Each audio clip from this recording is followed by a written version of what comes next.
Bonsoir tout le monde. Aujourd'hui, on va voir un nouveau chapitre. L'intitulé de ce chapitre est le mémoire. D'abord, on va voir une petite définition de ce que c'est un mémoire. Donc, qu'est-ce qu'un mémoire? Un mémoire est un travail écrit et personnel par lequel l'étudiant montre qu'il est capable d'exposer et de développer une question relevant de sa spécialité. Et aussi, il prouve sa capacité de mettre en œuvre les connaissances, les méthodes acquises au cours de ses études, selon une démarche argumentée, logique, cohérente. Ce travail d'intégration des connaissances, il peut être orienté vers le développement et vers la recherche. Il vise à approfondir ou à concrétiser l'enseignement reçu. Donc là, je vous ai relis la définition d'un mémoire. Donc il faut se dire que le mémoire est tout simplement un projet de fin d'études. D'accord? C'est un projet où l'étudiant va, va faire son expérience professionnelle. Par exemple, il fait un stage dans une entreprise ou bien son expérience de recherche en laboratoire, d'accord, à l'intérieur de l'université, dans le cas d'un sujet interne. Donc, vous avez bien compris, l'étudiant il va essayer de résoudre un problème relevant de sa spécialité. Donc, ce problème s'inscrit soit dans le domaine de la recherche, soit dans le domaine d'un développement, par exemple dans une société. D'accord? Donc ici, celui on va dire, qui initie ce sujet ou cette problématique est appelé le promoteur. Donc, le promoteur ou aussi appelé directeur de mémoire ou de recherche. D'accord? Donc, le promoteur est un membre du corps académique de la faculté. Donc, c'est un enseignant. Ce qu'on dit un promoteur, donc c'est un enseignant. Il doit être vu comme un guide méthodologique. Le promoteur est un enseignant qui va guider le long de son projet de fin d'études. Donc, il va guider l'étudiant le long de son projet de fin d'études. Donc, bien sûr, c'est un guide méthodologique. Donc, il va montrer à l'étudiant le chemin ou la méthode ou le moyen à laquelle il peut faire son développement ou sa recherche. D'accord? Donc, ici, c'est quoi le rôle d'un promoteur? Donc, il aide l'étudiant à baliser son mémoire en définissant avec lui les objectifs et la méthodologie du document. Donc, il va guider. Donc, ici, lorsqu'on dit baliser, baliser, ça vient de balise. Balise veut dire un repère. D'accord? Donc, il va orienter l'étudiant durant son mémoire à travers quoi? En lui définissant les objectifs. Donc, il va lui fixer les objectifs à atteindre. Et aussi la méthode employée. D'accord? Il va aussi donner à l'étudiant les moyens logistiques pour réussir son mémoire. Donc, accès par exemple à la bibliothèque, au laboratoire. Attention ici, la bibliothèque, c'est la bibliothèque personnelle de l'enseignant. D'accord? Donc, ou ce qu'on appelle du promoteur. Donc ici, parce que l'accès à la bibliothèque, il vous faut une carte de bibliothèque tout simplement. Donc la bibliothèque, c'est un organisme ou une institution à l'intérieur de l'université. D'accord? C'est une entité faisant partie de l'université. Donc ici, le promoteur aussi s'engage à rencontrer l'étudiant de manière formative, ça veut dire de manière régulière. Par exemple, je dis à l'étudiant, écoutez, on va se voir une fois par semaine ou deux fois par semaine. Et je lui fixe le jour et l'heure. D'accord? On va se voir tel jour, de telle heure à telle heure. Donc, bien sûr, à l'initiative de celui-ci, à l'initiative de l'enseignant. D'accord? Donc ici, l'étudiant et le promoteur se rencontrent en fonction de l'avancement du travail. Ça, c'est dit. D'accord? Donc ici, on va voir aussi le choix du sujet. Donc, comment le directeur de recherche ou le promoteur va proposer ses sujets, d'accord? Ou comment l'étudiant va chercher le sujet, d'accord? Donc ici, le choix du sujet, il n'y a pas de thème de recherche bon ou mauvais dans l'absolu. On jugera le sujet d'après plusieurs critères, d'accord? Le chercheur lui-même, donc le premier critère, est-ce que le sujet le motive-t-il? Par exemple, un étudiant, il vient me voir, il me dit, Monsieur, écoutez, j'ai trouvé un sujet de projet de fin d'études chez Sonatrach. Est-ce que ce sujet vous intéresse? Moi, je vais regarder le sujet. Est-ce que le sujet s'inscrit dans mes préoccupations? D'accord? Est-ce que c'est un sujet de ma spécialité aussi? D'accord? Ou de mon ressort, on va dire. Je lui dis, écoutez, monsieur, ce sujet est tout à fait faisable avec moi, donc j'accepte de vous encadrer. D'accord? Ou ça peut être l'inverse. Il me propose un sujet dont je n'ai aucune idée, aucune connaissance. D'accord? Donc je ne vais pas m'aventurer avec ce sujet. Je vais pas prendre le risque avec l'étudiant parce que ça peut tarder, ça peut ne pas aboutir. Donc je vais dire à l'étudiant, écoutez, ce sujet ne m'intéresse pas et ça n'inscrit pas dans mes préoccupations. Donc, est-ce que le sujet motive le chercheur, donc l'enseignant qui va vous encadrer, ou bien est-ce que le sujet s'inscrit dans ses préoccupations? Est-ce que ça s'inscrit dans les objectifs de l'enseignant? L'état de recherche, est-ce que le sujet est-il possible à traiter? Par exemple, absence de matériaux, d'informations, documentation inaccessible, etc. Par exemple, je vous donne un exemple, un enseignant de la faculté de physique, euh, un étudiant qui vient lui proposer un sujet où on doit utiliser un matériel radioactif, d'accord? Par exemple, l'uranium, le thorium, le potassium radioactif. Là, on ne peut pas dire oui parce qu'on n'a pas ce matériel pour faire des expériences. Ça ne se trouve pas à l'université, d'accord? Et ça se trouve peut-être dans des centres de recherche. Et c'est pas accessible à tout le monde, d'accord? Donc c'est parce que c'est quelque chose de sensible, d'accord? Donc il faut voir la faisabilité du sujet. Est-ce que le sujet est possible à traiter ou pas? D'accord? Aussi l'absence d'information ou la présence d'informations. Si je fais par exemple un sujet sur, par exemple, je sais pas moi, un réseau de neurones, je vais appliquer un réseau de neurones, je vais l'appliquer sur quoi? Il me faut des données, d'accord?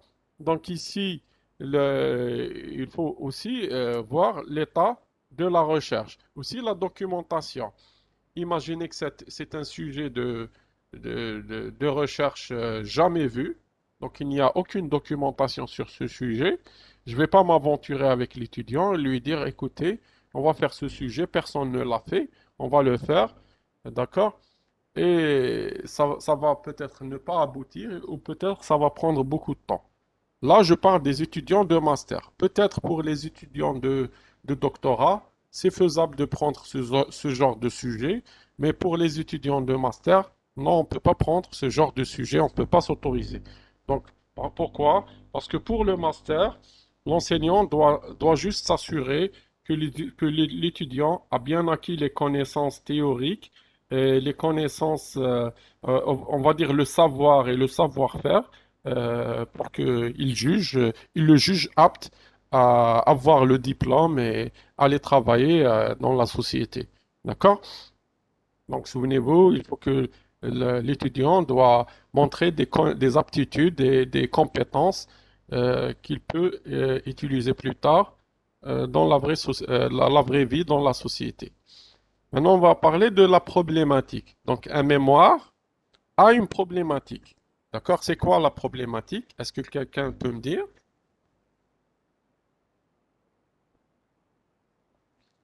En fait, la problématique, c'est c'est le sujet lui-même. Donc, c'est la question principale. D'accord?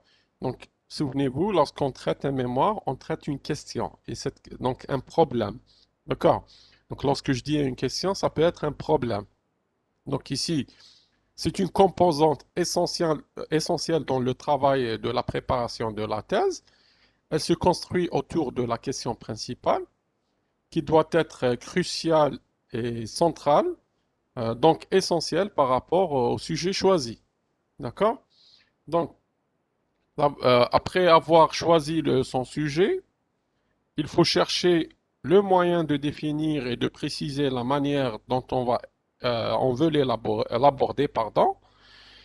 Il faut déterminer la question principale autour de laquelle s'articulera le travail de recherche et émettre de façon hypothétique une réponse à cette question.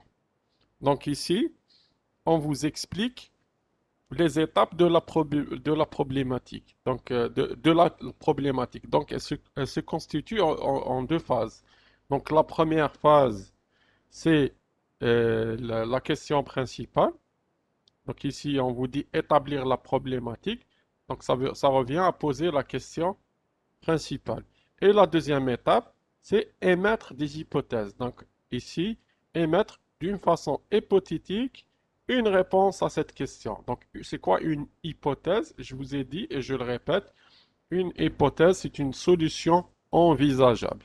Donc, une solution que je prévois à l'avance. Je ne sais pas est-ce qu'elle est vraie ou elle est fausse. Donc, mais c'est une solution que je propose. D'accord? On l'appelle hypothèse. Donc, ici, la problématique est la mise en perspective de l'ensemble des liens qui existent entre les faits, les acteurs, les composantes d'un problème donné. D'accord? Elle s'élabore autour de la question principale, des hypothèses de recherche et des lignes d'analyse qui permettront de replacer son thème de recherche dans un contexte. Ici, on vous dit, en plus de la problématique et de l'hypothèse, il faut contextualiser votre problème. Donc, lui donner un environnement. Si vous contextualisez le problème et vous émettez la question principale et vous donnez l'hypothèse, là, vous avez fait toutes les étapes de la problématique. Ici, on va reprendre les étapes de la problématique. Donc, d'une façon formelle, la problématique se fait en deux étapes. Donc, la recension des écrits, pour bien appréhender le problème, il faut préalablement colliger les informations nécessaires à sa compréhension. Donc ici, on vous dit, pour résoudre ou pour émettre la problématique, il faut d'abord définir certaines notions. Ici, colliger on va dire les informations, ça veut dire donner des notions sur tout ce qui entoure ce problème. D'accord? Donc, si je trouve une notion qui est abstraite, que je n'arrive pas à comprendre, donc un mot que je n'arrive pas, par exemple, à comprendre et qui est en relation avec la problématique, là, il faut que je le décortique, d'accord? Je le collige, donc je rends sa compréhension au niveau collégien, d'accord? Et, et là, je peux aborder la deuxième étape, qui est ce qu'on appelle le choix des variables. Donc la deuxième étape pour la problématique, c'est ce qu'on appelle le choix des variables. Pour être capable d'analyser, il faut décomposer le sujet et déterminer les variables sur lesquelles pourrait porter la recherche. D'accord? Donc ici, on vous dit euh, que votre problème, vous pouvez l'analyser et le décomposer en plusieurs petits problèmes. Donc de petits objectifs à atteindre. Donc au lieu d'atteindre un grand objectif, on va atteindre de petits objectifs. Donc le problème, je vais le décomposer et déterminer les variables qui pourraient porter la recherche. Donc je vais bien sûr essayer de trouver tout ce qui est en relation avec ces petits sujets décomposés, d'accord, pour porter ma recherche plus loin. Donc, c'est la problématique qui conduit à la formulation d'hypothèses de recherche. L'hypothèse est en effet une réponse provisoire à laquelle, pardon, une réponse provisoire à la question préalablement posée. Donc ici, on vous dit que la problématique que vous êtes en train d'élaborer, vers la fin, elle va conduire à une hypothèse ou plusieurs hypothèses. Donc c'est quoi une hypothèse? C'est une solution préalable. Donc c'est une solution envisageable ou provisoire qu'on met au départ. D'accord? Est-ce qu'il y a des questions? Est-ce qu'il y a des questions? Donc, s'il n'y a pas de questions, on continue. Donc, on a vu la problématique. On va voir cinquièmement la structure d'un mémoire. Donc, on n'a pas encore vu la structure d'un mémoire. On a défini juste la problématique et aussi le choix du sujet. On a vu ce que c'est un promoteur et qu'est-ce qu'un mémoire. Donc, on a vu d'abord qu'est-ce qu'un mémoire. La personne qui propose le mémoire est appelée le promoteur. On a vu comment on choisit le sujet de recherche. On a vu la problématique, comment la poser. D'accord? Donc, en deux étapes. Et donc, la recension des écrits et le choix des variables. Et enfin, on va voir la structure d'un mémoire. Donc, c'est ce qui vous intéresse le plus, c'est comment on structure un mémoire lorsqu'on va rédiger. Donc, sûrement, ça va suivre le plan classique, introduction, développement, conclusion. Mais attention, il va y avoir beaucoup de changements. Donc, il n'y a pas de structure unique et idéale. Elle doit être adaptée à l'objet du travail de recherche. En revanche, elle comporte les éléments incontournables tels que le résumé, introduction, les méthodes, les résultats et la conclusion. D'accord? Donc ça, c'est les composantes importantes d'un mémoire. Donc, il y a un résumé, une introduction. Ensuite, on rentre dans la partie développement. Dans la partie développement, elle va contenir les méthodes, les résultats, d'accord? Donc ça, c'est la partie développement. Et enfin, on aura la conclusion. Très bien. Donc ici, on vous donne un exemple de plan pour un travail expérimental. Ici, vous avez une introduction, d'accord? Une synthèse des travaux antérieurs. On appelle ça état d'art. Vous pouvez l'appeler état d'art, d'accord? Synthèse des travaux antérieurs peut se trouver dans l'introduction. Si c'est une petite partie, on peut l'insérer dans l'introduction. S'il n'y a pas beaucoup de travaux antérieurs, on peut les citer dans l'introduction. S'il y en a beaucoup, on va appeler ce chapitre synthèse des travaux antérieurs, comme on peut l'appeler état d'art. D'accord? Il y a aussi la partie développement. Donc, la partie développement va comprendre ces trois parties. Donc, le dispositif expérimental, les résultats, discussion des résultats. D'accord? Tous ces trois parties vont être dans la partie développement. Il y aura la conclusion, bien sûr. Et à la fin, on peut rajouter la bibliographie qui va contenir les références bibliographiques des ouvrages qu'on a utilisés pour faire notre travail de recherche. Ici, c'est un plan expérimental. Donc, un travail expérimental, lorsqu'on dit un travail expérimental, donc il y aura le dispositif expérimental. Il y aura les résultats et la discussion des résultats. Un autre exemple, cette fois-ci, pour un travail de terrain. Regardez, on a une introduction. Situation géologique ou géographique, comme vous pouvez l'appeler situation géographique aussi, peut se trouver dans l'introduction. Donc si cette partie est petite, on peut l'insérer dans l'introduction. Si elle n'est pas petite, on va la séparer de l'introduction, on va mettre un chapitre à part. On appelle situation géologique. D'accord? Il y a aussi méthode, résultat, discussion de résultats, conclusion, bibliographie.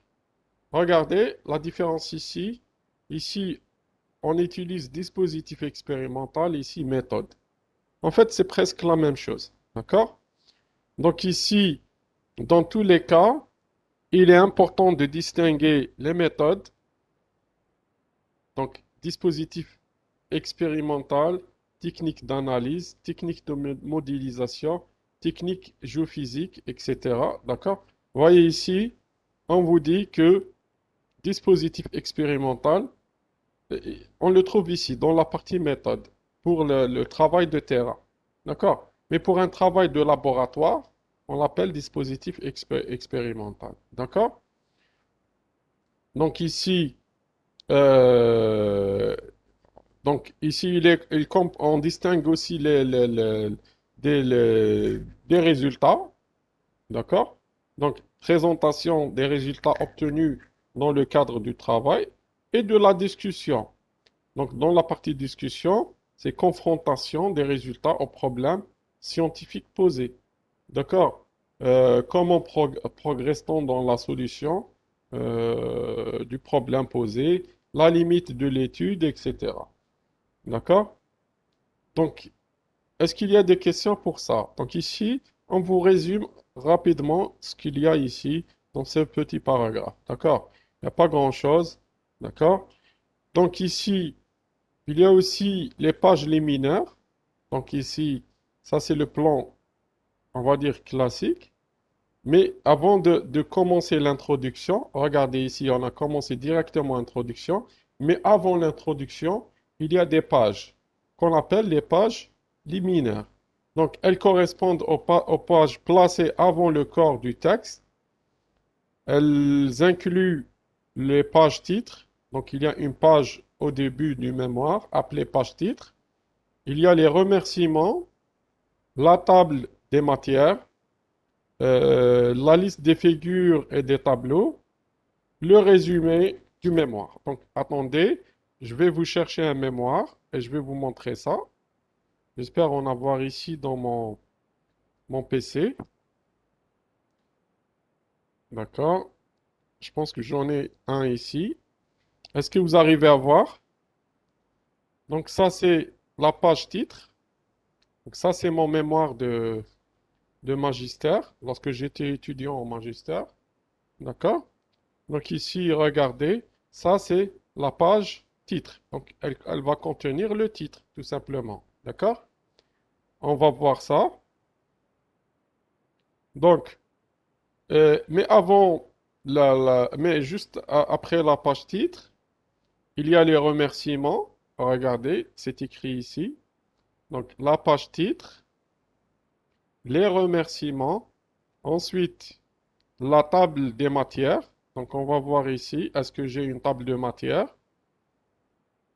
Oui, j'ai le résumé et j'ai une table de dédicace, le sommaire. Le sommaire, c'est la table des matières. D'accord?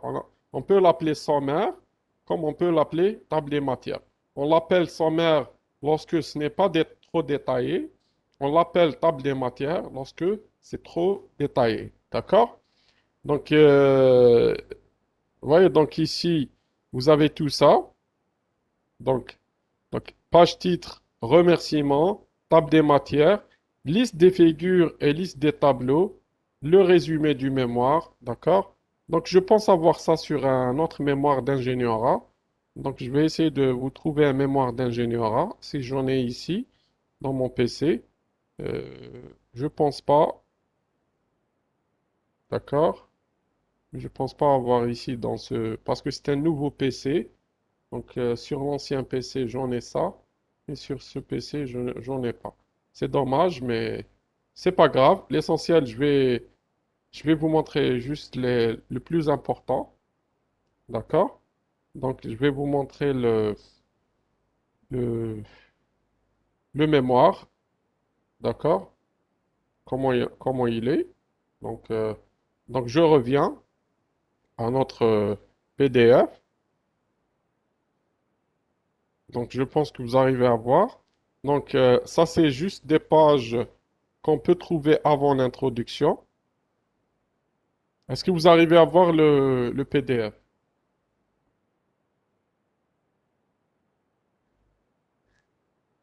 Normalement, c'est oui.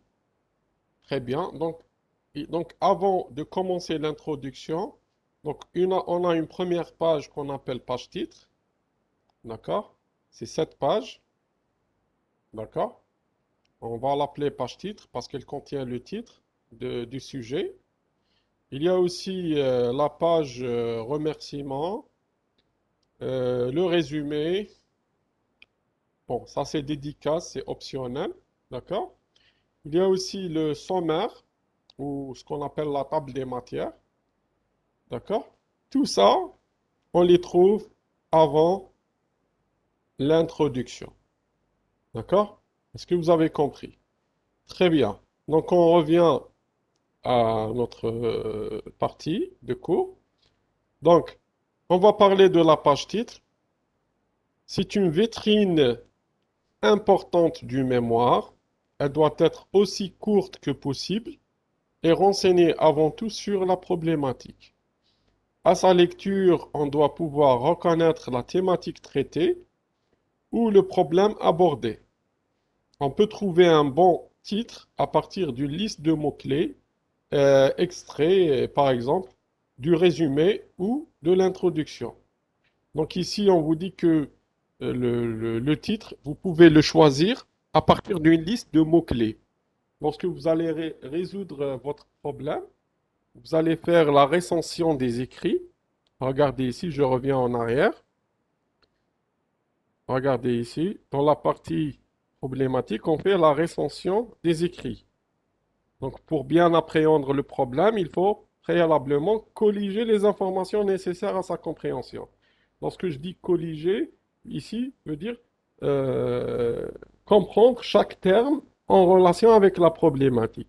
Lorsque vous comprenez chaque terme, vous pouvez créer un titre pour votre problème. D'accord? Très bien. Euh, Ici, on continue. Il doit indiquer brièvement le contenu du mémoire. Donc, lorsque je vais lire le titre, je, je vais directement dire, tiens, ce mémoire, il va contenir telle ou telle information.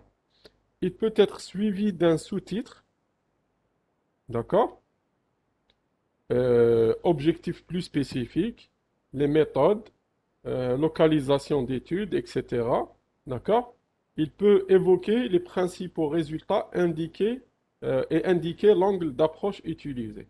Par exemple, ici, regardez, je vais vous montrer mon titre. D'accord? On va remonter. On va remonter, remonter. Regardez.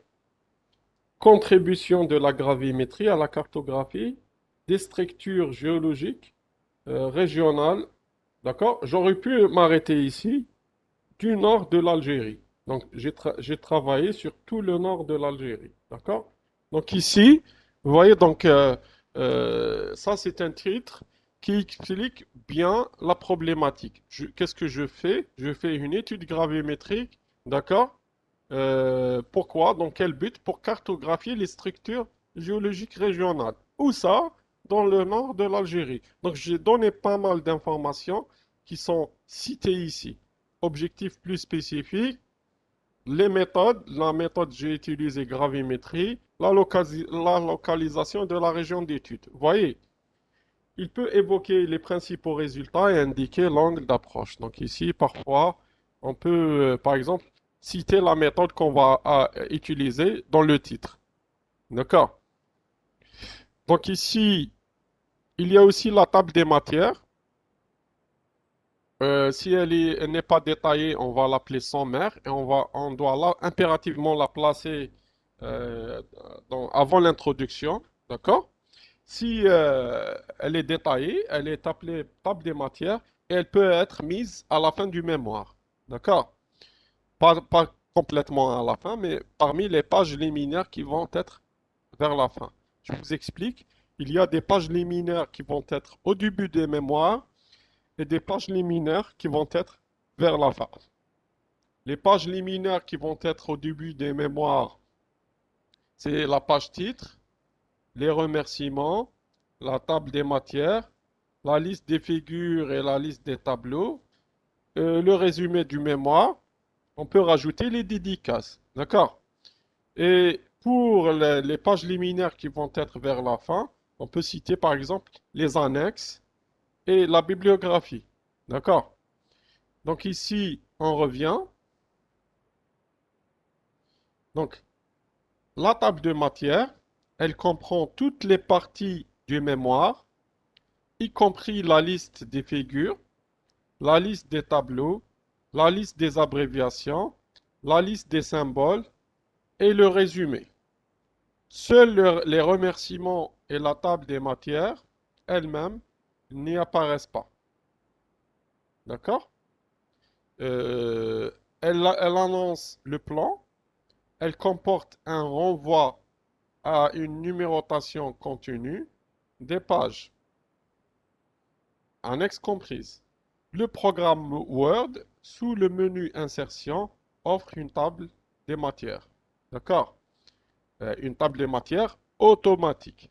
D'accord? On peut insérer une table de matière automatique dans le fichier Word. D'accord? C'est bien de le faire au début lorsque vous allez rédiger le mémoire. Inutile de le faire si vous avez bien avancé parce que ça sera difficile de l'insérer. D'accord? Il y a aussi les remerciements. Cette section comporte les noms des personnes qui ont aidé le candidat à réaliser le mémoire. Je vais vous montrer une table des matières d'abord. Regardez. Donc, on va voir une table des matières. Ça, c'est une table des matières. D'accord? Normalement, c'est la page remerciement, je la numérote pas.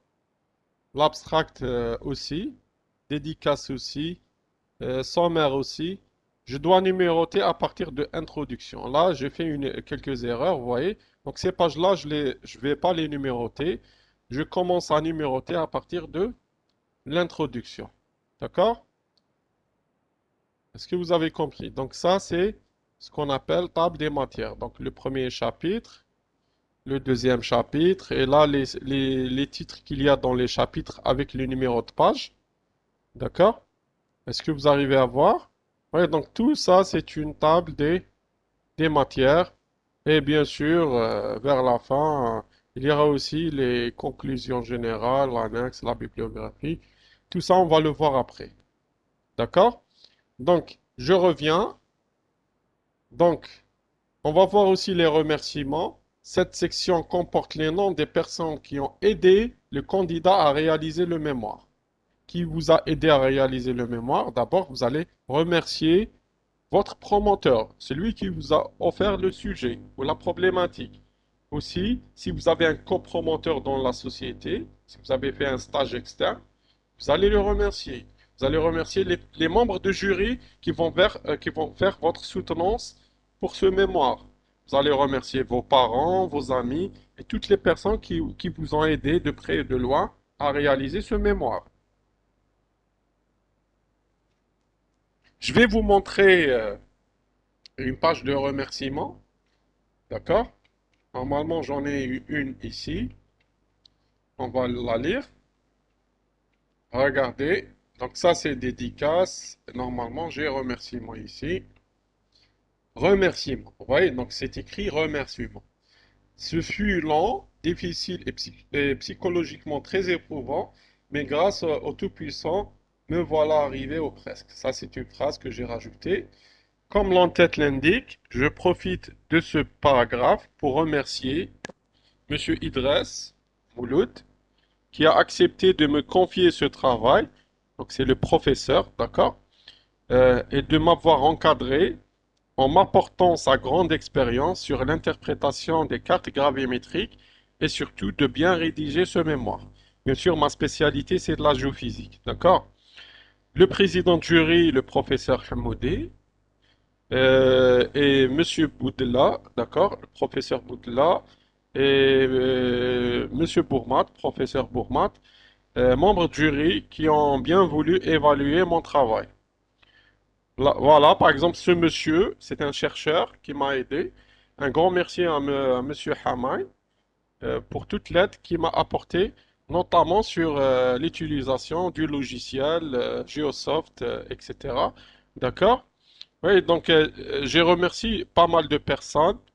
Bien sûr, enfin, je remercie toutes les personnes qui ont contribué de près et de loin à la réalisation de ce travail. Merci à tous ceux qui ne trouveront pas leur nom ici aussi. Parfois, on oublie des gens. D'accord? Vous voyez, donc ça, c'est la partie remerciement. C'est une page liminaire. Donc, on revient à notre mémoire. Donc, après les remerciements, je peux avoir le résumé. Habituellement, tout rapport de recherche est accompagné d'un résumé. Le résumé de mémoire de master et la thèse de doctorat ne font pas exception. La structure du résumé est relativement standard. Donc là, on va vous expliquer quelles sont les phases pour faire un résumé. Donc la première phase, il débute par une phrase ou deux qui situe la problématique étudiée. Donc on va faire le contexte de la problématique. D'accord? Suivant les éléments principaux qui ont conduit à la formulation des objectifs. Donc on va émettre la problématique et les objectifs. D'accord? Des questions ou des hypothèses, lesquelles sont brièvement énoncées. Donc on donne la problématique, les objectifs, suivis de des hypothèses. Ensuite, on va exprimer rapidement la démarche de recherche ou l'angle d'approche de la recherche, bien sûr, en deux lignes, d'accord? Deux ou trois lignes, d'accord? Bien sûr. Finalement, le résumé se termine sur les principaux résultats et les grandes conclusions du travail. Donc, euh, donc après la démarche, le protocole rapidement exposé, on va parler des résultats trouvés, les résultats majeurs. On ne va pas parler des résultats en détail. D'accord?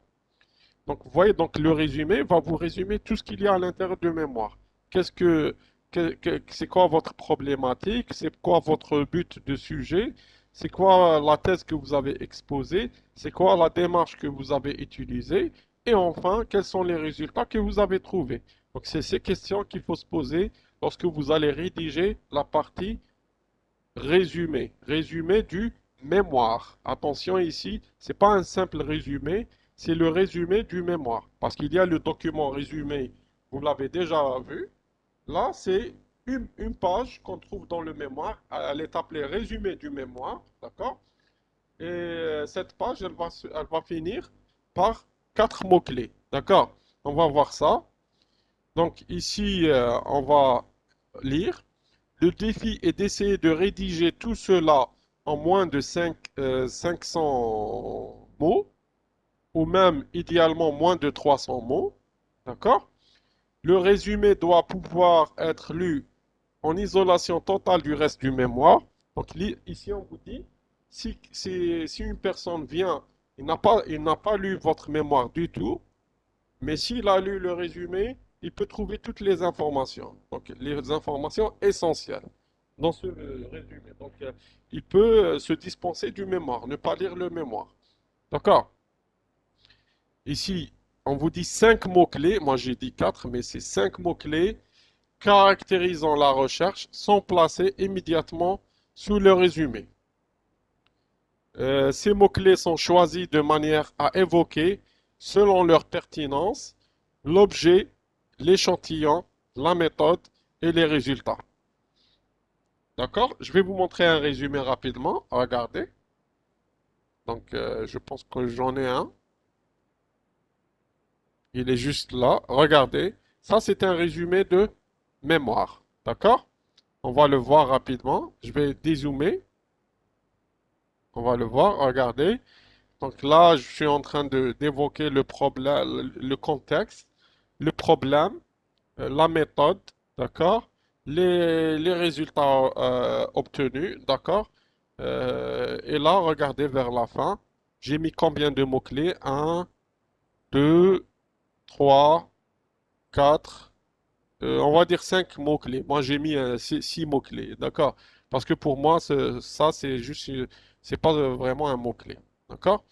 Donc ici, 5 mots-clés qu'il faut mettre à la fin du résumé. Donc vous voyez, donc ça c'est une seule page où on doit résumer tout ce qu'il y a à l'intérieur du mémoire.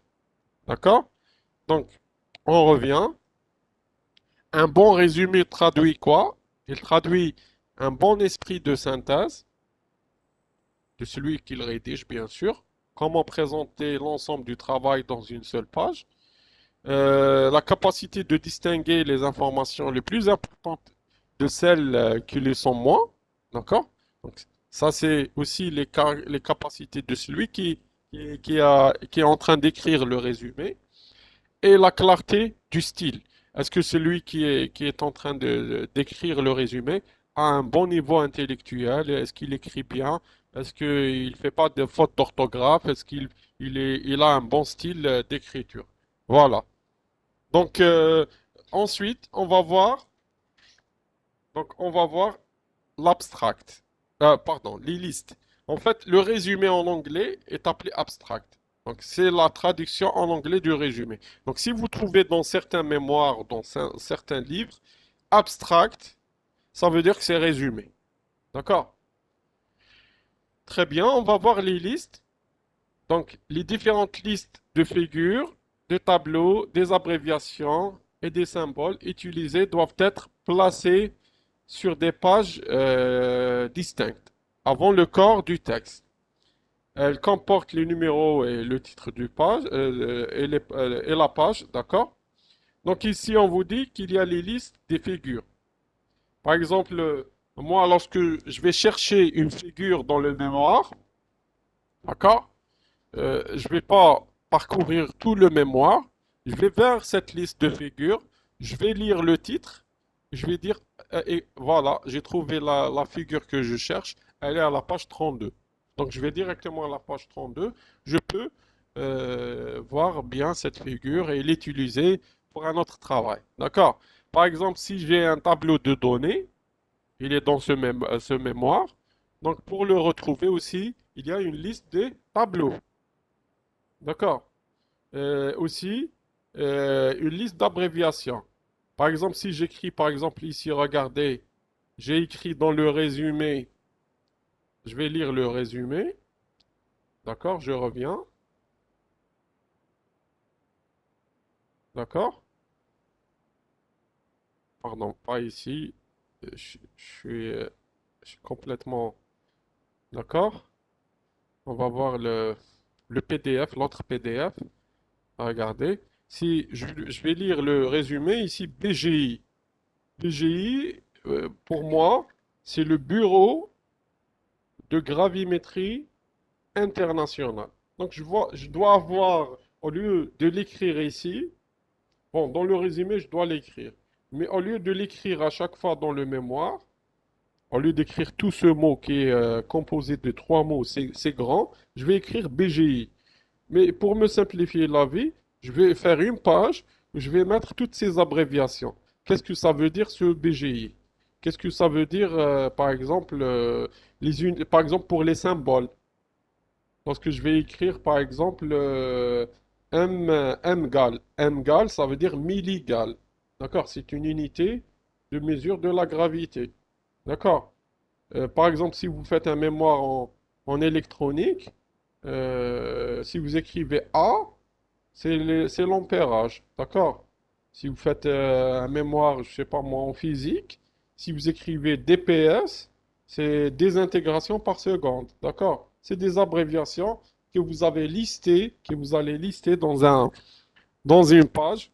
Et cette page, on va l'appeler, qu'est-ce qu'on va appeler cette page? On va l'appeler liste des abréviations. D'accord? Aussi, liste des symboles. Donc, abréviation et symbole. Souvenez-vous, je vous ai dit qu'on utilise des symboles.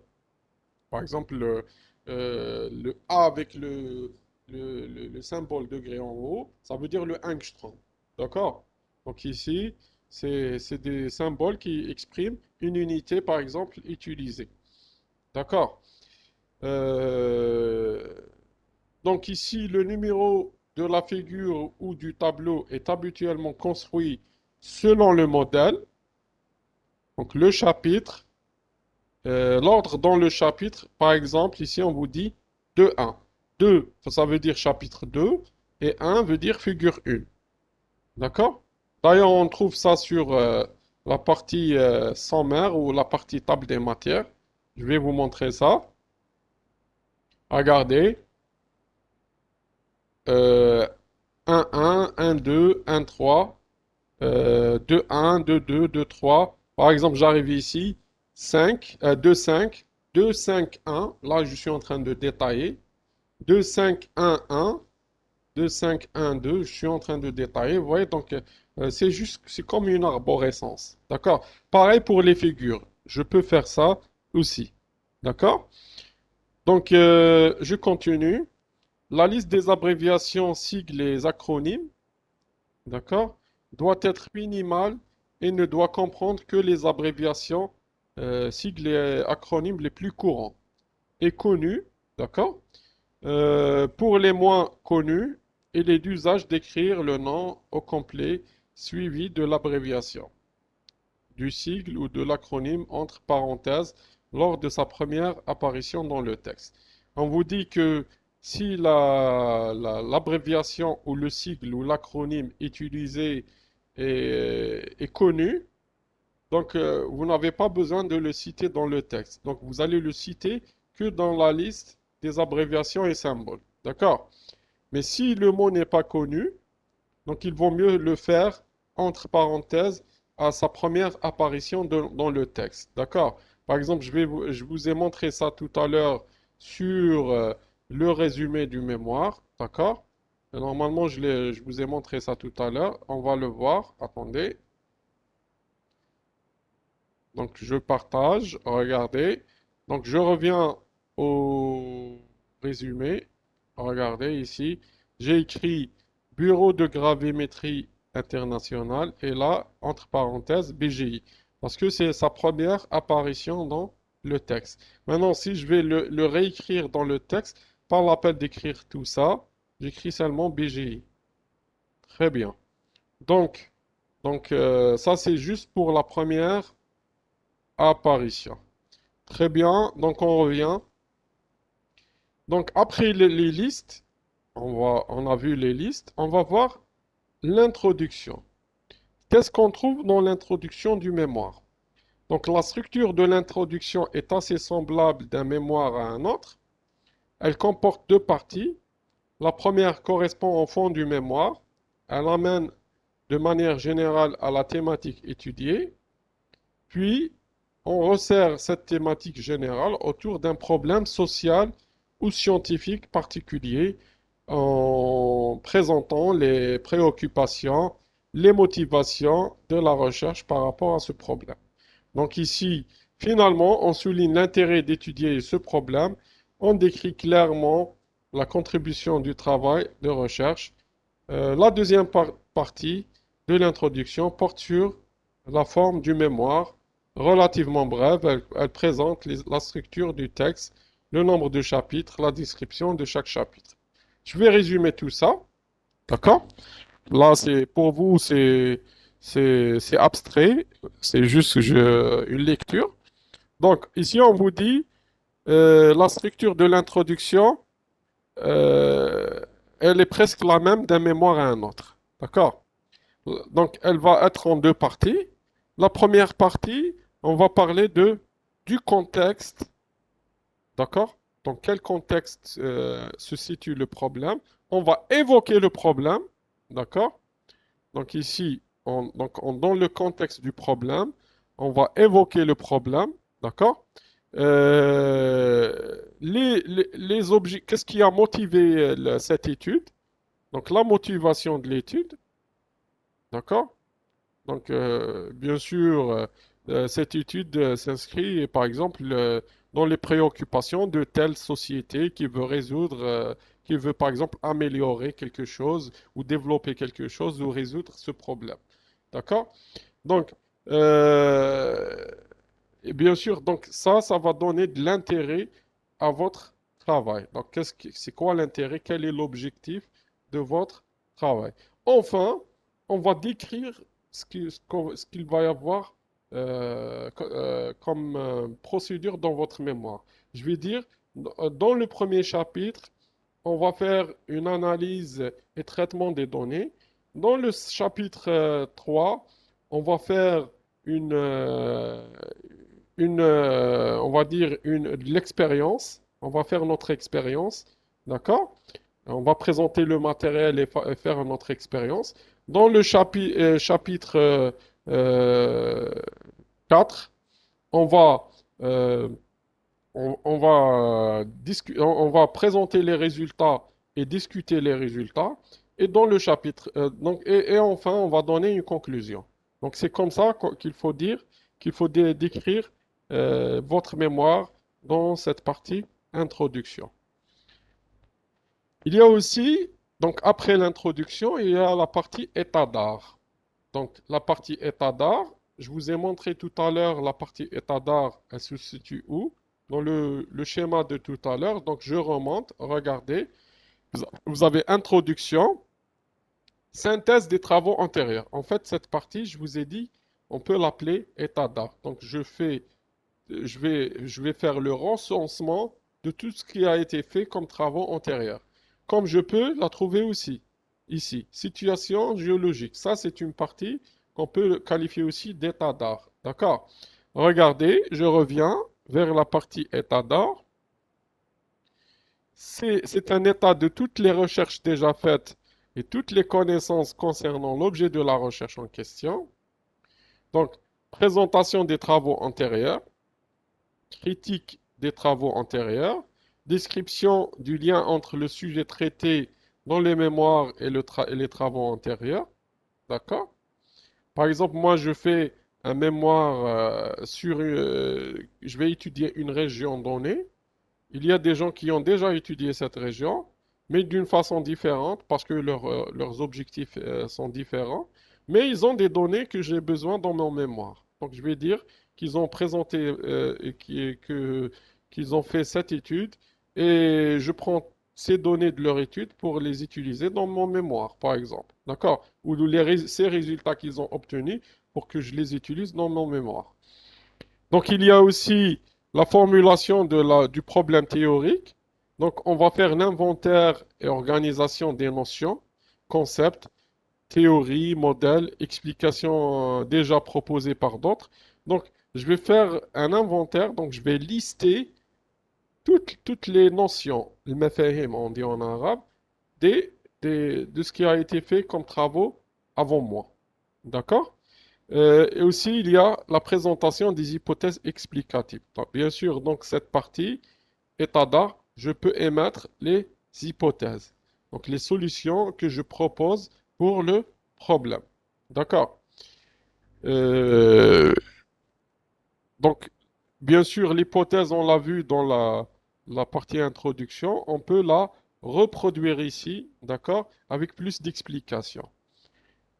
Maintenant, après l'état d'art, vient ce qu'on appelle méthode. Donc, il n'y a pas de thèse sans méthode, d'accord? Sans une démarche de recherche.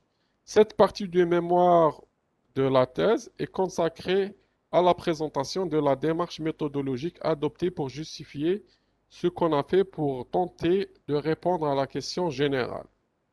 Elle comporte deux sections principales, une description du procédure de collecte d'informations et une explication de là où les méthodes mises en œuvre dans le cadre de travail avec une justification de choix de la méthode.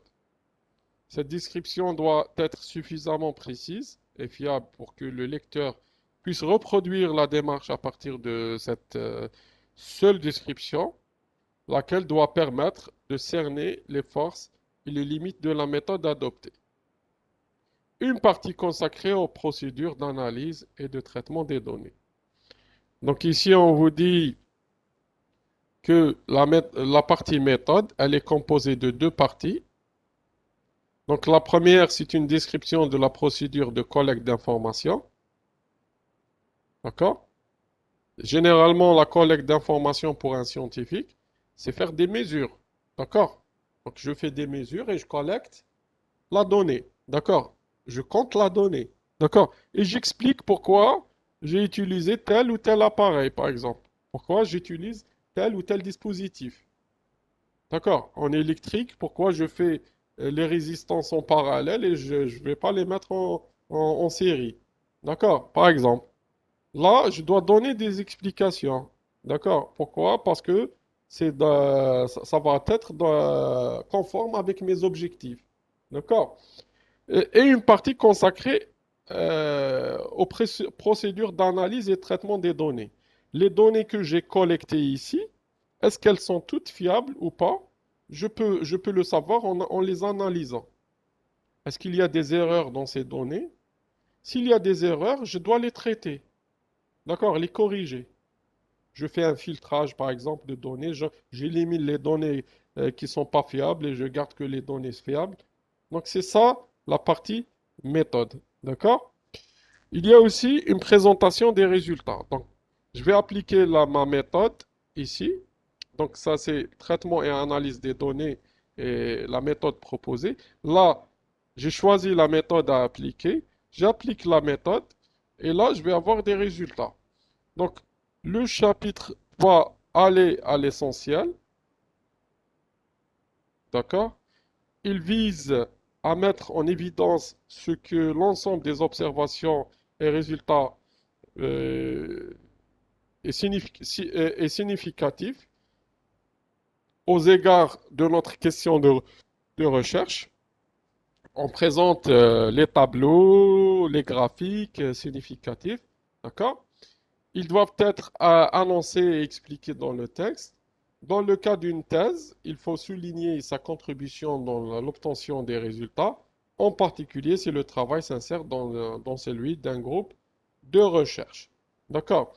Ici, j'ai oublié de dire que dans la partie méthode, donc ici, lorsqu'on fait la description de la procédure collecte d'informations, il y a aussi une explication de la méthode mise en œuvre. Donc, on ne fait pas seulement la collecte des données, mais on explique la méthode qu'on va appliquer à ces données. D'accord?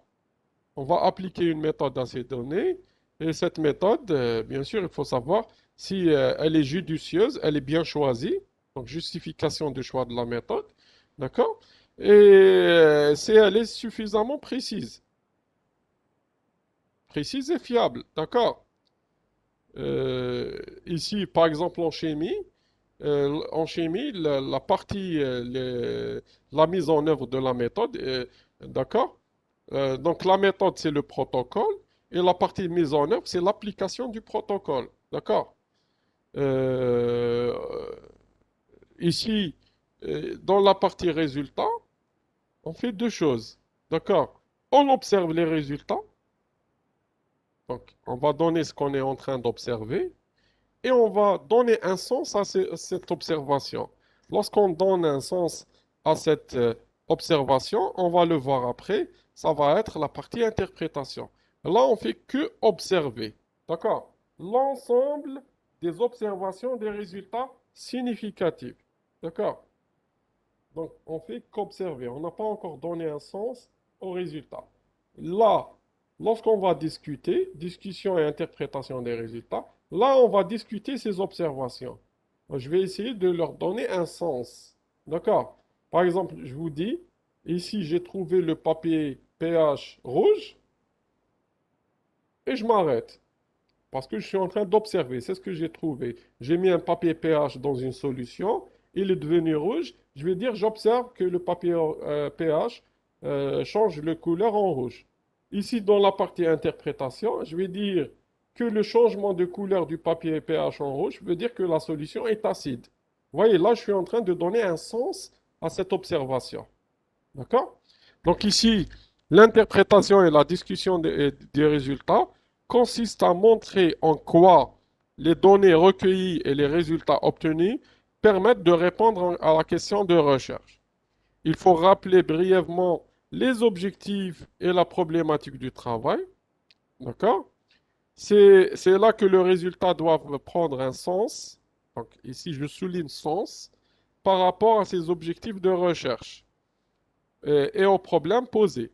C'est aussi dans ce chapitre que les limites du travail doivent être cernées et présentées et discutées. Donc, est-ce que la méthode, elle est fiable, elle est valable? Je peux l'observer à travers l'interprétation. Est-ce que la technique utilisée est la bonne ou pas? Ou bien il faut la changer? Est-ce que j'ai un problème d'informations, il manque d'informations. Donc tout ça, je peux le cerner dans cette partie. D'accord? Par exemple, si je vais dessiner une carte, on va dire, géographique, d'accord? Une carte géographique, on va dire une carte topographique. Elle va me donner on va dire l'élévation de la Terre par rapport au niveau zéro, le niveau de la mer. Une carte topographique, d'accord? J'arrive à une région, je trouve des résultats incohérents. Dans cette région, je trouve des résultats cohérents et je les observe en surface. Je trouve qu'il y a une montagne ici, oui. Là, je trouve il y a une montagne, mais dans la carte, je trouve qu'il y a, les résultats ne me donnent pas qu'il y a une montagne. Ça veut dire que les données que j'ai collectées sont fausses. D'accord? Ça, c'est, ou bien la technique que j'ai utilisée pour tracer ma carte, elle est fausse. D'accord? Donc là, vous voyez, donc il y a toujours une limite de travail. Si les résultats conduisent à contredire, modifier ou à confirmer les conclusions publiées auparavant, c'est aussi à ce stade du mémoire qu'il faut argumenter par des faits, des raisonnements, par des affirmations. En fonction du sujet de recherche, ce chapitre peut se diviser en autant de sous-chapitres qu'il est nécessaire. D'accord? Donc ici, on vous dit que dans cette partie du résultat et discussion, s'il y a beaucoup de choses à discuter et à justifier et à affirmer, vous pouvez le diviser ce chapitre en plusieurs subdivisions. D'accord? Par exemple, je peux donner un chapitre résultat et interprétation. Je peux rajouter un chapitre de modélisation. D'accord? Un chapitre d'inversion. D'accord? Inversion et modélisation. Ou bien modélisation par inversion. Pour aller encore plus loin dans l'interprétation. D'accord? Donc ici, dans la partie conclusion, dans la partie conclusion, cette section du mémoire est probablement l'une de celles qui seront lues avec le plus d'attention. Le lecteur s'attend à y trouver. Qu'est-ce qu'il va trouver le lecteur dans cette partie conclusion? Il va trouver d'abord un rappel de la problématique. Il va trouver un rappel des objectifs de départ. Il va trouver un petit aperçu ou une évocation des arguments soutenus qui soutiennent la pertinence de cette étude. Parce que les arguments, on les donne dans la partie ici, dans la partie interprétation. D'accord? Aussi, euh, un rappel, euh, on a dit un rappel de la problématique, un rappel des objectifs de départ, un aperçu des principaux arguments, les éléments importants de la démarche méthodologique. Donc, on va citer le protocole rapidement, sans détailler, les résultats les plus remarquables. Donc, je vais avoir beaucoup de résultats. Il y a des résultats qui ont un impact majeur et des résultats qui sont secondaires. Donc, je ne vais pas citer les résultats secondaires dans la partie conclusion.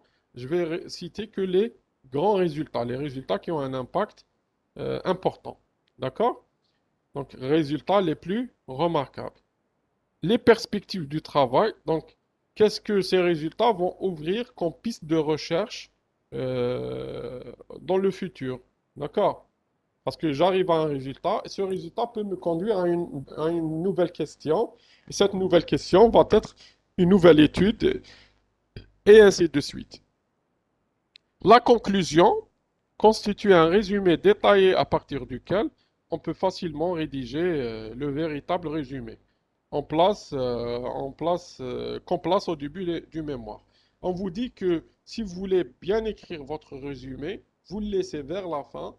Lorsque vous terminez la partie conclusion, vous pouvez vous inspirer de la partie conclusion pour écrire votre résumé et ça va être en totale adéquation avec les résultats que vous avez trouvés. Ensuite, il y a ce qu'on appelle les annexes. Vous me dites qu'il n'y a pas de son. Est-ce que vous arrivez à m'écouter comme ça? Comme ça? Est-ce que vous arrivez à m'écouter?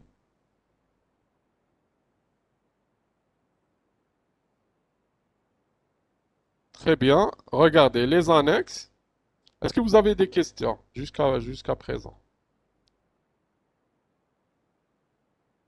S'il n'y a pas de questions, donc on passe à la partie annexe. D'abord, je vais vous montrer une partie résultat dans mon mémoire. Regardez, je vais vers mon mémoire. Donc après le sommaire, etc. Donc ça c'est l'introduction. Vous voyez, donc ça c'est l'introduction. Je l'ai mis en une seule page. D'accord? Ensuite, je vais faire l'historique. En fait, j'ai fait mon état d'art ici. C'est tous les travaux antérieurs, donc travaux anciens, d'accord? Travaux récents, d'accord? J'ai recensé les travaux anciens et les travaux récents. On appelle ça l'état d'art, d'accord? Ensuite, je suis rentré au chapitre aussi la situation géographique. J'ai mis une situation géographique. C'est toujours une partie qu'on rajoute avec l'état d'art. D'accord? Ensuite, je fais un rappel théorique. Pourquoi on fait un rappel théorique? Là, on va décrire la démarche. D'accord? Je vais décrire la démarche que je vais utiliser. D'accord? Dans ce rappel théorique, bien sûr. Vous voyez, tout ça, c'est des démarches citées. Ensuite, je fais un traitement et une interprétation des données. D'accord? Ça, c'est le traitement des données. Donc, j'élimine les mauvaises données, je garde les bonnes données.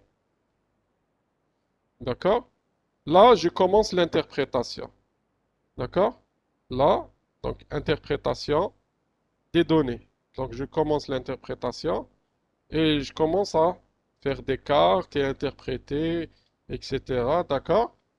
Là, lorsque je termine mes observations et mon interprétation, d'accord? Regardez, pour essayer d'observer les structures les moins profondes, nous allons calculer les régionales d'ordre 2, d'ordre 3, etc. Voyez, donc là, je suis en train d'observer et d'interpréter. D'accord? Je compare aussi avec des résultats qui ont déjà été émis. Là, c'est d'autres traitements et pardon, interprétations. Ça, c'est une conclusion pour deux chapitres. On va arriver à la conclusion. Ça, c'est un chapitre interprétation avancée. D'accord? Conception d'un modèle inverse d'une interprétation. Donc, il y a beaucoup d'aspects mathématiques à l'intérieur. C'est un programme fait sous MATLAB. D'accord? Et ce programme me donne ces cartes. D'accord? Je les ai fait avec MATLAB. Donc, ouais, donc, voilà, donc ça c'est une chose qui me permet de comparer les résultats dans le traitement classique et les résultats par le programme. Et là, j'arrive à la conclusion générale. Dans la conclusion générale, vous voyez, donc c'est un peu tous les résultats. Et là, j'arrive à la partie annexe. Regardez, qu'est-ce que je trouve dans la partie annexe? Des choses que si je les ai mis dans le mémoire, ça va être lourd pour le lecteur de lire tout ça. D'accord? En plus, c'est en anglais. D'accord? Donc, c'est lourd de lire tout ça. C'est le fichier de données que j'ai utilisé, des données internationales. D'accord? Et donc, vous voyez, donc ici, on va lire ce qu'on trouve dans l'annexe. Sont mis en annexe tous les documents longs utiles, documents de support, tableaux, graphiques, logiciels, et qui permettent d'expliquer la démonstration qui est faite. L'annexe doit être référencée dans le texte, bien sûr. On peut avoir à établir une table des annexes. D'accord? S'il y a plusieurs annexes, on peut mettre une table des annexes. Là, dans mon mémoire, j'ai eu une seule annexe, donc je n'avais pas besoin de faire une table des annexes. Ensuite, il y a ce qu'on appelle les références bibliographiques. Je vais vous montrer la bibliographie ou la référence bibliographique. Donc, on l'appelle bibliographie parce qu'elle contient plusieurs références bibliographiques. Ça, c'est une référence bibliographique. Ça, c'est une référence bibliographique. Ça, c'est une référence. Vous voyez, donc tout ça, c'est des références bibliographiques. Parfois, c'est des livres, parfois, c'est des articles. D'accord? Par exemple, ça, c'est un livre. D'accord? Et ça, c'est un article. Là où c'est écrit 190p, je pense que c'est un livre, d'accord, ou un article. Non, c'est une publication. Donc c'est un article, euh, d'accord, mais sous forme d'un livre, d'accord. Mais ici, c'est un article dans un périodique. Parce que lorsque vous trouvez PP, ça veut dire c'est un périodique qui, de la page 1494 à la page 1498. Donc là, c'est vraiment un grand périodique qu'on peut noter recueil. D'accord? Donc on ne va pas rentrer dans ce détail de la bibliographie. Vous avez la lire, voir ça en TCE, je pense. Donc, on va voir ce qu'il y a dans la référence bibliographique. Donc, dans la référence bibliographique, c'est une présentation de toutes les sources auxquelles le chercheur a eu recours lors de la réalisation de son travail. Donc, celui qui est en train de faire le mémoire, il va lire des livres, il va lire des articles, il va lire des rapports, il va lire des comptes rendus, il va lire beaucoup de documentation. Et ceux qui vont utiliser leurs travaux, leurs résultats, dans son mémoire, il doit les citer. Et comment il doit les citer? Il doit les citer dans une page qu'on appelle référence bibliographique ou bibliographie. D'accord? Donc, tous les travaux cités dans le corps du mémoire doivent comporter une référence bibliographique dans la bibliographie. D'accord? Et donc, c'est une page qu'on note bibliographie. Et elle contient plusieurs références bibliographiques. D'accord? Et réciproquement, tous les ouvrages cités en bibliographie doivent être mentionnés dans le corps de mémoire. Donc ici, on vous dit toutes les références citées doivent regarder ici. On va chercher ça. Par exemple, si je prends, je vais voir quelle référence je vais prendre par exemple. Si je prends par exemple cette référence, Durand Delga, d'accord? Si je vais vers où j'ai utilisé ce Durand Delga, je vais voir, d'accord? Je vais voir dans mon mémoire où j'ai utilisé ça. Donc je remonte, d'accord? Donc ça c'est dans la partie introduction. Par exemple ici j'ai utilisé la grue là. Vous voyez, donc la grue là, la grue là. J'ai utilisé ici Gomez, Ortiz et Agarwal. Par exemple ici, la grue là, on va voir. Il y a beaucoup de la grue là ici dans ce mémoire. Parce que c'est l'initiateur des travaux en Algérie, de gravimétrie en Algérie. D'accord? Donc je peux faire une recherche comme ça. D'accord? Dans le. D'accord? Et je vais écrire Delga. D'accord? Regardez, ça c'est écrit durant Delga, d'accord? Et la date. Donc le nom du scientifique et la date.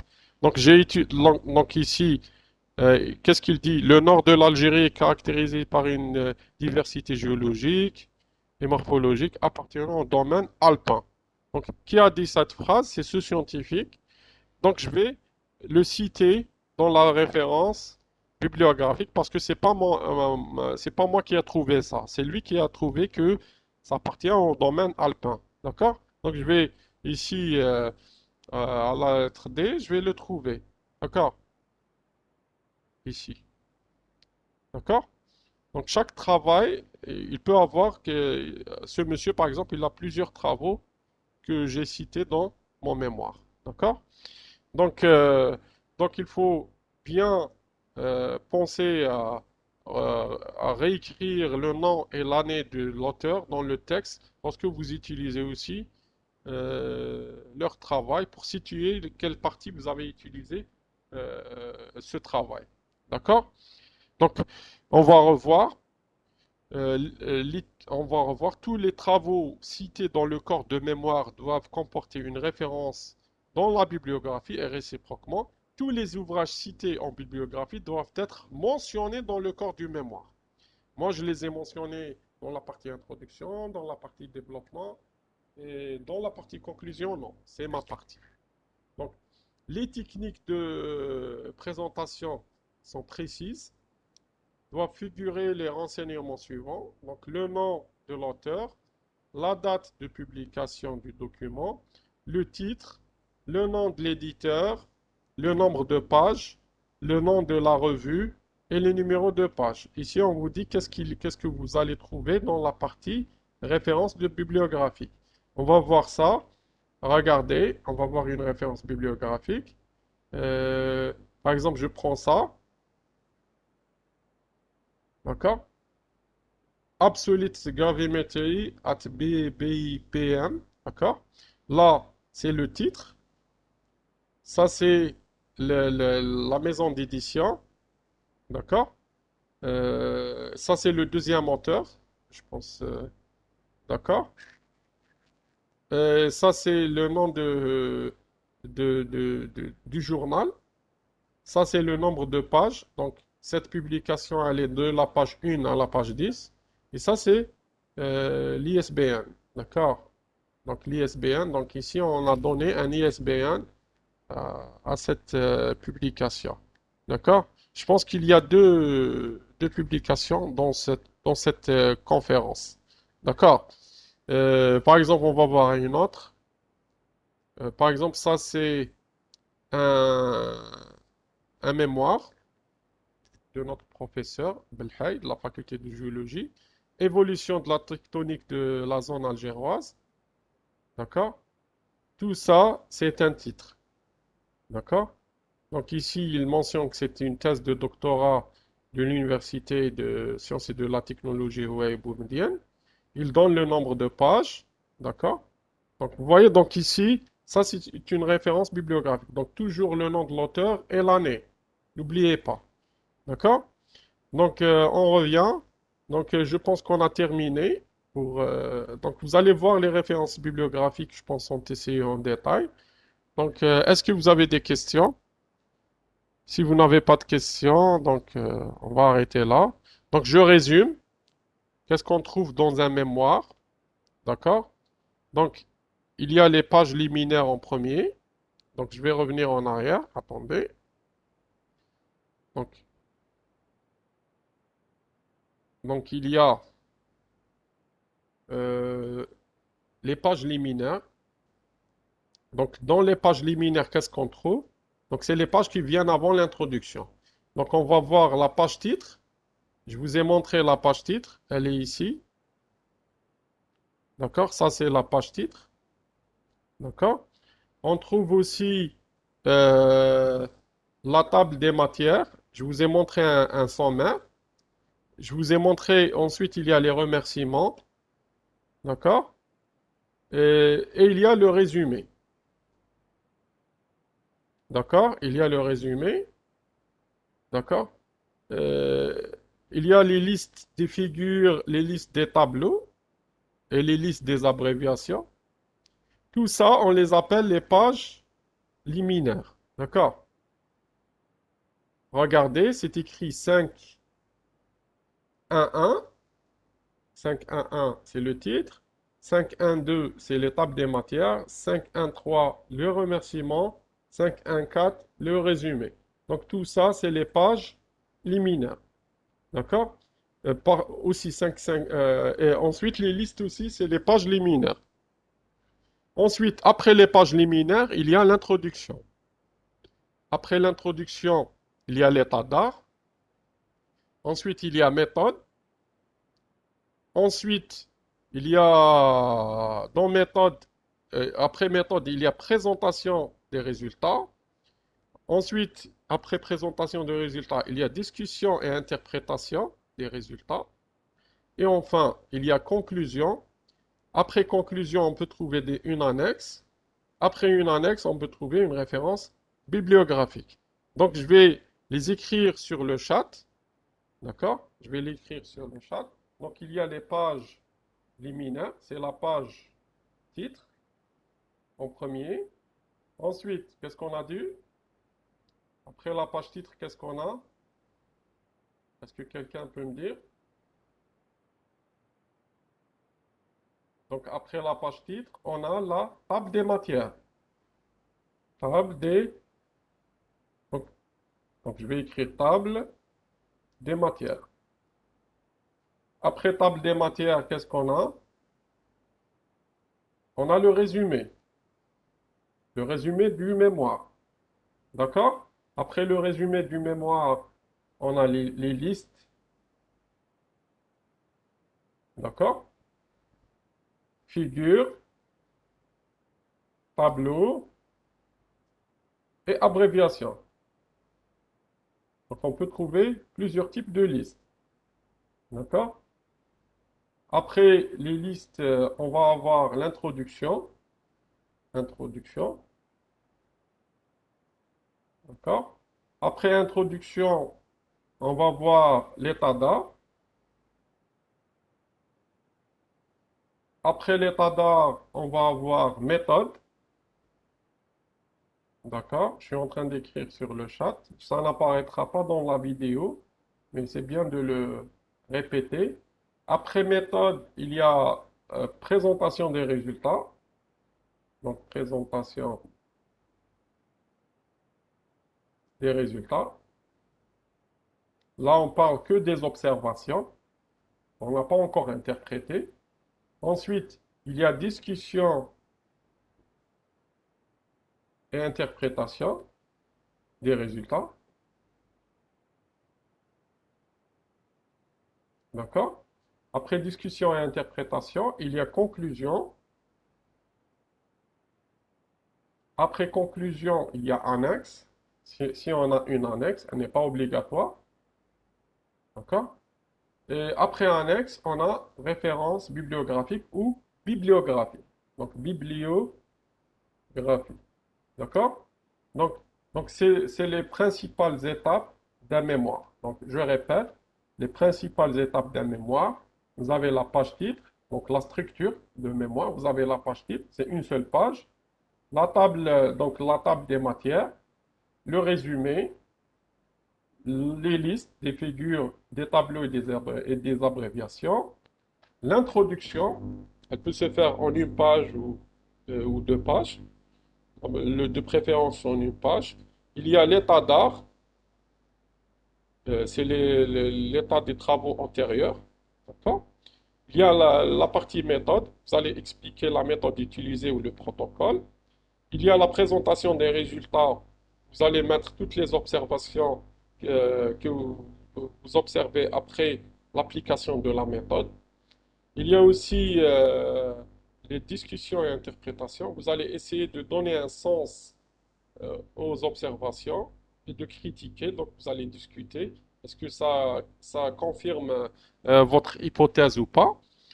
Et enfin, il y a la partie conclusion.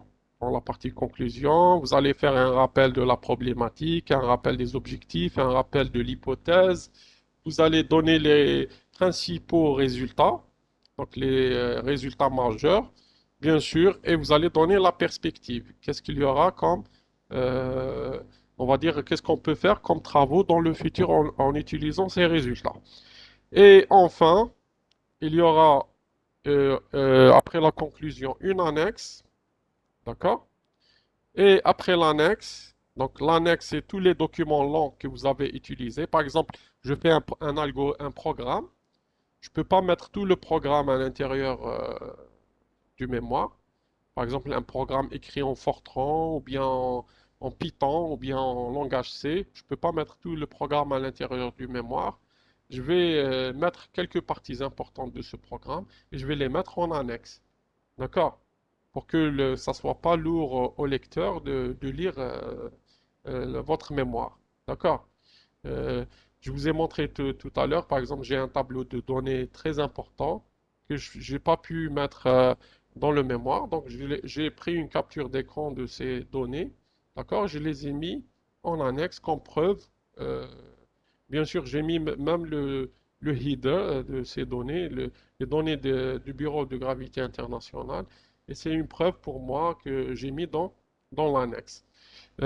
Ici, après les annexes, vous allez trouver bibliographie. Vous allez mettre toutes les références utilisées pour faire votre travail de mémoire. Donc c'est tout pour aujourd'hui. Je vous remercie. Est-ce que vous avez des questions? Pas de questions. Donc si vous n'avez pas de questions, on va arrêter l'enregistrement ici et je vous dis à bientôt.